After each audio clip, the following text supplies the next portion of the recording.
Pwede po ako patulong sa iyo magpa-video. Birthday kasi ng apo ko, hindi ako marunong. Dito sa kabila na lang po, ma'am. Ako patulong sa iyo magpa-video. Kasi birthday ng apo ko, hindi ako makarating. Sila lang sila. Busy man, Minay?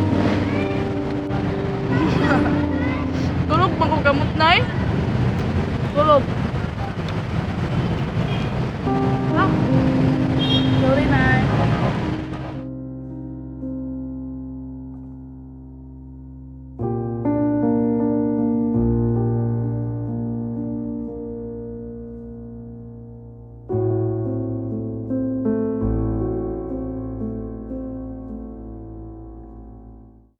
Pwede po magpatulong magpa-video. Birthday kasi ng apo ko, hindi ako makarating. Hindi ako marunong. Ano po? Mag-message lang ako sa apo ko kasi birthday niya ngayon. Oo. Hindi na siya kabalo Hindi ako marunong mag-video. Sige, upo po kayo. Para hindi po kayo mahirapan. Magpa-video ako sa imo para mag-greet ako sa iyang birthday.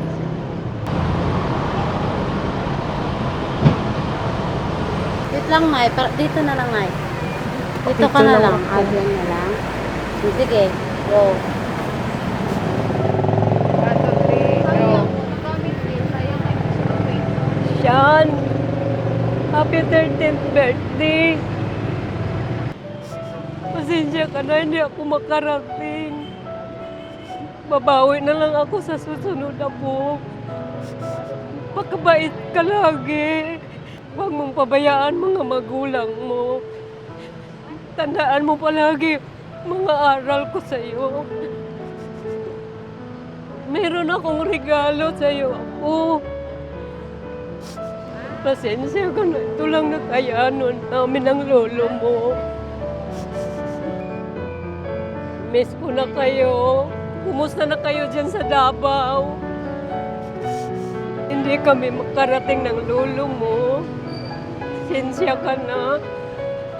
Miss you, apo. Happy birthday!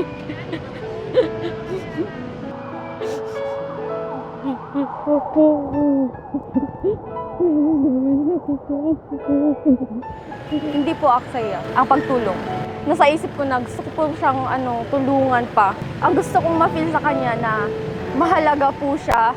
Tapos marami pong taong nagmamahal sa kanya.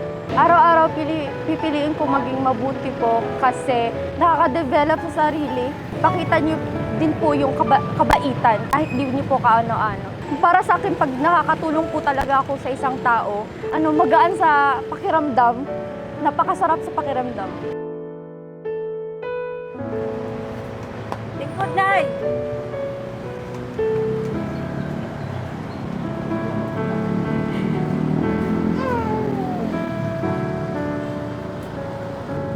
Lingkod ko, Nay. Wala akong pera. Wala akong pera pambili. Ate, taon lang.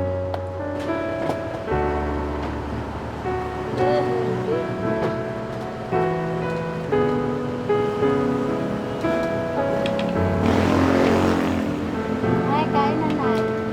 Salamat. Naisip ko na lula ko yun kasi yung lola ko wala na. Wala man ako nakunan akong lola nga na. Namatay na lang siya, wala ko siya nakita. Manang tabangan na lang ko sa iya. Tabang ko nga, barang po lola na ako siya. Napil na ko nga, nindote nga magtabang pa sa ubang tao. Bisag wala, kana bang makatabang pud ko sa para anak karon na ay mga tabang bisag gamay ra atong matagaan. Nga ba? Di na ko mag-after nga kanang napa ko kita. At least nga nakakaon ko sa isa ka adlaw katulo. Nga na. Kung may tao pong nangangailangan ng tulong ay dapat po tulungan. Kasi para din po sa atin yun, nakakabuti sa atin. Sa bahay kung paano kayo pinapalaki ng tama ng magulang. Paglabas, yun din po ipapaktis natin kabutihan. Thank you kay God kasi po may kahit ganito ako, may natulungan din po akong tao. Lumaki kasi ako sa lolo't lola ko. Nakarelate ko kay lola kay kanang grabe ng pagmamahal niya sa mga apo niya. And ganun din po yung grandparents ko. Sa mga kabataan naman ngayon na kanang medyo distance ang relationship sa parents nila, please more appreciative naman sa parents kung may mga bagay na hindi nila kayang ibigay sa atin. Siguro maiintindihan naman natin na mula pagkabata, ginawa na po nila lahat para sa atin. Sa social experiment ito, natutunan ko na sobra talaga ang pagmahal ng parents, grandparents sa mga anak o mga apo nila. Dapat tayong mga anak naman, vice versa. Dapat mahalin din natin and appreciate natin ang mga magulang at grandparents natin dahil ginagawa naman na lang lahat para sa atin din naman yon.